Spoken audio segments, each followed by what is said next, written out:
오늘 우리 말씀은 치유함을 얻는 믿음입니다. 치유함을 얻는 믿음. 치유함을 얻는 믿음에 대해서 우리 함께 좀 말씀을 나누도록 하겠습니다. 자, 오늘 말씀 속에서 보면 예수님께서 이제 산에서 내려오시니 이제 산상설교, 산상수훈을 이제 마치시고 이게 내려오셔서 이제 치유의 기적, 치유의 역사를 이루시는 것들을 우리가 볼 수가 있습니다. 그래서 이제 오늘 말씀 속에서는 우리가 이 치유함을 받은 인물들이 나오잖아요. 두 인물들이 나오는데 이들의 믿음이 어떠하며 어떤 믿음의 모습을 가졌기에 예수님께서 이들을 치유하셨는가를 우리가 한번 살펴보고, 그렇다면 우리도 이들의 믿음을 본받아서 어떤 믿음을 이제 가져야 되겠는가, 그거에 대해서 우리가 함께 좀 말씀을 나누려고 합니다. 자, 첫 번째 나오는 사람이 이제 나병 환자죠. 나병 환자가 예수님 앞에 나와서 이제 간구하고 간청하고 이제 치유함을 받습니다. 근데 여러분, 우선 이 나병 환자에 대해서 우리가 좀 알 필요가 있습니다. 이 나병 환자는요, 당시에 성 안에 들어갈 수가 없어요. 성 외곽에 살았습니다. 당시 여러분들 율법의 조항대로라면 이 나병 환자 사람들은요, 굉장히 부정을 탄 사람들이에요. 그러니까 죄인들이에요, 죄인들. 부정적인 사람들이기 때문에 이 부정, 이것을 전염시키는 그런 존재로 생각이 들었습니다. 그래서 사람들 가까이에서 살 수가 없었어요. 이 나병 환자들이 사람들 앞에 가까이 가면은요, 유대인들은 돌을 들어서 나병 환자를 쳐서 죽이거나 쫓아냈습니다.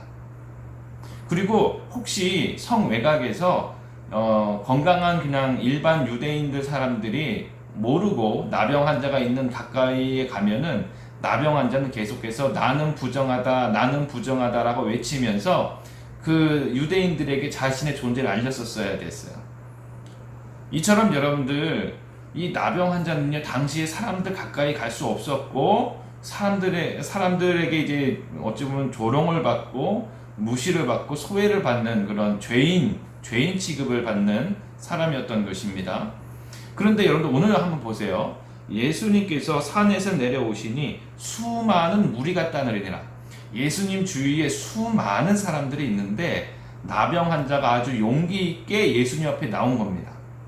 근데 이건 뭐냐면, 지금 이 나병 환자는 예수님 앞에 나오는 것 자체가 생명을 걸고 나온 거야. 돌로 맞아 죽을 수도 있는데 그 돌로 맞을 각오를 하고 지금 예수님 앞에 나온 것입니다. 그러면서 이제 예수님 앞에 절하면서 말하죠. 주여. 주여라는 것은 큐리오라는 것인데, 나의 주인이시여. 그러니까 자기의 주인으로, 구원자로 지금 인정하고 있는 거예요. 믿음을 지금 표현한 겁니다. 주께서 원하시면 나를 깨끗하게 하실 수 있습니다. 그러니까 주님께서 하시고자 하신다면 내 이 문둥병, 이 나병은 깨끗하게 치유함을 받을 수 있습니다라고 지금 고백한 겁니다. 근데 이게, 자, 보면은 예수님께서 이 나병 환자를 고쳐주시는데, 당시에 여러분들 나병 환자가 가까이 온 것만으로도 부정 탄 건데, 예수님께서 3절에 보면 손을 내밀어 그에게 대심해.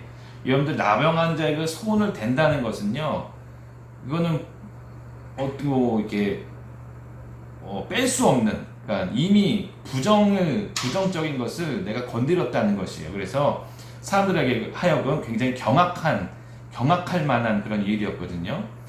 자, 보면 예수님께서 그냥 말씀으로도 치유하실 수 있잖아요. 그래, 내 믿음이 너를 구원하였다라고 해서 다른 데도 보면은 말씀으로 많이 치유하셨잖아요. 그런데 많은 무리가 보는 앞에서 예수님은 지금 어찌 보면 직접적으로 그에게 손을 대시고 치유하십니다. 자, 이거는 뭐냐면요, 당시에 연약한 인간으로는 부정한 것이 있다면 부정을 탈 수밖에 없어요. 그런데 예수님께서는 부정을 타시는 게 아니라 예수님은 거룩하시고 성결하신 분이시기 때문에 예수님이 손을 대는 곳마다 부정이 사라진다는 것입니다. 이게 치유의 역사인 거예요. 자, 예수님께서는요, 이 나병 환자를 치유하시면서 완전한 사랑을 보여주신 겁니다. 당시에 죄인이죠. 부정적인 사람이죠. 이 사람 앞에 그의 믿음을 보시고 그에게 손을 내밀어 손을 대시면서 그를 정결하게 깨끗하게 하신 것입니다. 이거는 이 나병 환자의 육체뿐만 아니라 그의 몸과 마음 그리고 모든 영혼까지도 깨끗하게 예수님께서는 치유하신 완전한 사랑의 치유의 사역이었던 것이죠. 자, 여기서 보면 이 예수님의 이 사랑의 치유의 사역을 받을 수 있었던 이 나병 환자의 믿음은 무엇이었을까요? 바로 용감한 믿음입니다. 용감한 믿음. 내 생명까지도 내가 돌로 맞아 죽을 수 있음에도 불구하고 주님 앞에 나오고자 하는 그 용감한 믿음이 그의 삶에 기적적인 치유가 일어나게 된 것이죠. 여러분들, 우리가 주님 앞에 보면 우리의 육체도 그렇지만 가끔 우리의 마음도 아파서 주님 앞에 기도할 때가 있습니다. 여러분들, 우리가 주님 앞에 기도하고 주님 앞에 무릎 꿇고 나아갈 때는 이런 용감한 믿음이 필요한 거야. 이 용감한 믿음이란 바로 내가 저 사람들에게 돌로 맞아서 죽을지언정 나는 주님을 만나야 되겠다라는 거예요. 내가 내 삶 속에서 어떠한 손해를 볼지라도 내가 주님을 만나야 되겠다라는 그런 믿음이 있어야 되는 겁니다. 이 나병 환자의 용감한 믿음이 주님의 기적적인 치유하심의 은혜를 받게 된 것처럼 우리 성도님들이 주님 앞에 나아갈 때, 용감한 믿음으로 나아갈 때 주님께서는 우리가 상상도 하지 못한 치유의 역사로 함께 하실 줄로 믿습니다. 이것이 이제 오늘 이 나병 환자를 깨끗하게 치유하신 이제 그 사건을 통해서 우리가 알 수 있는 것이고요. 자, 우리 두 번째는 이제 5절부터 나오죠. 5절부터 나오는데 이제 가버나움에 들어가셔서 한 백부장이와 이제 만나게 되는 이제 그런 장면이 나오거든요. 자, 오늘 말씀을 보면 가버나움에 들어가자마자 한 백부장이가 주님 앞에 나와서 간구합니다. 어떤 간구였냐면은 자신의 하인이 중풍병으로 이제 집에 누워 있다는 거예요. 중풍병으로 누워서 몹시 괴로워하니까 고쳐달라는 것이죠. 고쳐달라는 것입니다. 근데 여러분들, 이 그 나병 환자는, 위에서 나병 환자는 당시에 소외받은 계층이었잖아요. 여러분들, 오늘 이 말씀 백부장이는요, 소외받은 계층이 아니고 당시에 아주 잘 나가는 사람이었습니다.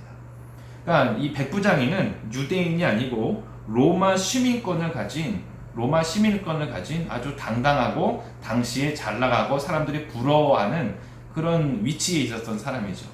그러니까 백부장이라는 것은 자기 휘하에 100명의 군인을 부하로 두고 있는 사람이죠. 100명의 군인을 자기 휘하로 두고 있다는 것은 당시에 그래도 꽤 괜찮은 권력을 가지고 있었고 또한 그런 명성을 가지고 있었던 사람이라는 것입니다. 근데 첫째는요, 백부장이가 어쩌면 로마 시민이고 군인이기 때문에 당시에 굉장히 권력을 가지고 있었던 것인데 예수님을 우습게 여길 수도 있었습니다. 예수님은 유대인이었고요. 인간적으로는 크게 내세울 것이 없는 그런 모습이었거든요. 백부장이는 예수님을 무시할 수 있는 충분한 위치와 그런 상황 가운데 있었던 것이죠.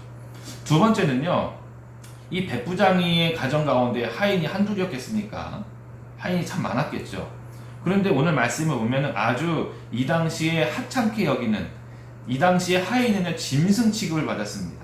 그러니까 자기 소유, 짐승처럼 소유물이에요. 그래서 당시에 하인이 한 명 죽는다, 하인이 아프다, 그런 거에 대해서는 크게 신경 쓰지 않았던 시대인데 이 백부장은 그 하인을 굉장히 걱정하고 그의 괴로움을 같이 아파하고 있었던 사람이라는 것이죠. 자, 이것을 통해서 이 백부장이 우리가 어떤 것을 알 수 있냐면 첫 번째는요, 겸손한 사람이었어요. 겸손한 사람. 주님 앞에 고개를 숙일 수 있었던 그런 겸손한 사람이었고요. 두 번째는요, 자기 부하, 자기 밑에 있는 사람들을 사랑할 줄 아는 그런 인품적으로도 꽤 괜찮은 사람이었던 것이죠. 그러니까 겸손하고 사랑이 있는 사람이었는데 이 겸손하고 사랑이 있는 성품이 결국에는 예수님을 집중하게 만들고 예수님을 영접할 수 있는 은혜까지도 가지게 되었던 것입니다. 자, 그리고 나서 보시면, 자, 이 백부장이가 간구했습니다. 그리고 예수님께서는 그래, 내가 고쳐주겠다라고 이제 확답을 주셨어요. 자, 고쳐주겠다는 확답을 주셨습니다. 그런데 이제 이 백부장의 이 고백을 보시죠. 8절 말씀에 보면은, 자, 백부장이 대답하여 이르되 주여, 내 집에 들어오심을 나는 감당하지 못하겠사오니 다만 말씀으로만 하옵소서. 그러면 내 하인이 낫겠사옵나이다. 여기서도 보면 그 위에 그 중풍병자처럼 주여라고 고백해요. 주여. 이 퀴리오라는 것인데 당시에 이것은 또 내 주인이라는 거야. 주인이시여, 나의 구원자이시여, 내 주인이시여라는 것인데, 이 백부장이가 예수님을 대할 때 그 믿음이 이미 예수님을 자기의 주인으로 영접하고 있었던 것입니다. 참 놀랍고도 신비한 것이죠. 어찌 보면 이의 겸손한 자세와 이 자애롭고 사랑이 있는 훌륭한 인품이 예수님을 더 영접할 수 있는 그런 큰 문으로 작용을 한 것 같다라는 그런 생각을 합니다. 그런데 예수님께서 고쳐주시겠다고 확답을 해주셨는데, 이 백부장의 믿음은 자체는 그래요. 거룩하신 주님께서 우리 집에, 내 집에 들어오길 내가 감당하지 못하겠다라는 거니까, 그러니까 너무 위대하시고 너무 전능하신 그분을 구원자로 인정하고 있는 것이죠. 다만 말씀만 하라는 겁니다. 여기서 말씀만 하라는 것이죠. 그러니까 그 비유를 이제 군대의 조직에 대해서 이야기하잖아요. 바로 자기도 휘하에 부하가 있는데, 내가 가라고 하면 가고 오라고 하면 오지 않습니까? 명령이에요, 명령. 말로써 말씀으로 명령을 하면 이루어진다는 것이죠. 주님께서는 이 자리에서 명령만 하시면 내 하인이 분명히 날 거라는 놀라운 믿음의 모습을 가지고 있었던 것입니다. 자, 이에 보면 예수님께서 10절에 보면 예수께서 들으시고 놀랍게 여겨. 자, 여러분들 그 말씀 속에서, 신약 성경 말씀 속에서 예수님께서 아주 긍정적으로 놀랍게 여기다, 놀라다라는 그런 표현이 정말 별로 없습니다. 정말 별로 없어요. 지금 이 놀랍게 여기다라는 것은 지금 예수님께서 이 백부장의 믿음을 엄청나게 칭찬하신 겁니다. 그러니까 눈에 보이지도 않고 직접 손으로 대지도 않고, 그러니까 보이지 않는 그런 상황인데 그 치유함을 믿고 고백했다는 것은요, 예수님의 마음을 아주 기쁘게 하는 그런 믿음이었던 겁니다. 자, 오늘 이 백부장의 고백과 그 하인의 그 치유함의 역사를 통해서 우리가 알 수 있는 것은 바로 그런 겁니다. 첫 번째는요, 예수님의 치유의 역사를 이루어냈던 백부장의 믿음에 대해서는 첫 번째, 겸손한 것입니다. 자기가 분명히 충분히 위치도 좋고 훌륭하고 많은 걸 누리고 있었지만 주님 앞에 고개를 숙일 수 있었던 그런 겸손함.